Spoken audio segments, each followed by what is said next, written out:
Sementara itu pemirsa Sekda Aceh Besar Iskandar yang meninggal dunia di Rumah Sakit Meraksa Banda Aceh sekitar pukul 11 Jumat pagi tadi dimakamkan sesuai dengan protokol penanganan jenazah corona.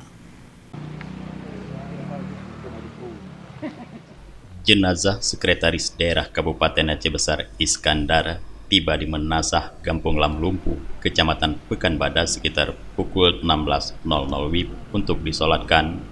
Prosesi sholat jenazah dipimpin oleh Ketua MPU Aceh Besar Tengku Haji Muksal Mina Awahab yang turut dihadiri oleh Bupati Aceh Besar Insinyur Muwardi Ali, Wakil Bupati Tengku Haji Husaini Awahab, Kepala OPD di lingkungan pemerintah daerah Kabupaten Aceh Besar, keluarga almarhum, dan masyarakat setempat.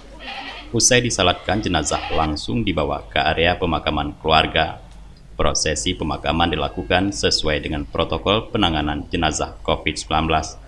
Kepala Instalasi Pemulasaran Jenazah Rumah Sakit Umum Zainal Abidin Banda Aceh, Dr. Said Sahrizal Abbas, yang memimpin prosesi pemakaman jenazah mengatakan, walaupun hasil swab PCR belum keluar, namun proses pemakaman tetap harus mengikuti protokol COVID. Hal itu dilakukan karena mengingat almarhum meninggal dunia dalam masa isolasi di rumah sakit dengan hasil rapid test reaktif. Prosedur COVID maksimal ini harus selalu dan sangat ketat kita lakukan. Kalau kita di awal sudah dapat hasil pertama, apakah itu rapid test atau TCM, ya, tes cepat molekuler, kalau itu reaktif, sambil menunggu hasil dari pemeriksaan PCR, kita tidak bisa mengabaikan prosedur COVID, tetap itu sudah standar. Nah, kapan keluar hasil dari PCR ini? Sehari, 2 hari setelah itu, kalaupun hasilnya ternyata negatif, kita sudah berusaha untuk mengamankan petugas kami.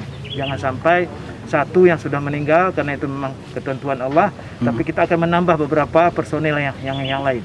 Atau kalau kita serahkan kepada pihak kampung, belum tentu juga masyarakat mau memandikan kalau jenazah pulang dari Rumah Sakit Zainal Abidin. Ada banyak beberapa jenazah yang ditolak. Ya.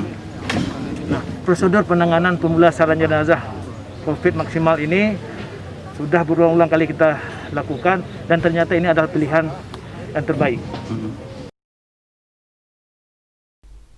Almarhum Iskandar yang juga menjabat sebagai jubir COVID-19 Kabupaten Aceh Besar ini menghembuskan nafas terakhir di ruang piniri Rumah Sakit Meraksa Banda Aceh pada Jumat sekitar pukul 11.00 WIB. Sekda Iskandar meninggal dunia di usia 51 tahun dengan meninggalkan seorang istri, Haja Madalena, dan 2 orang anak.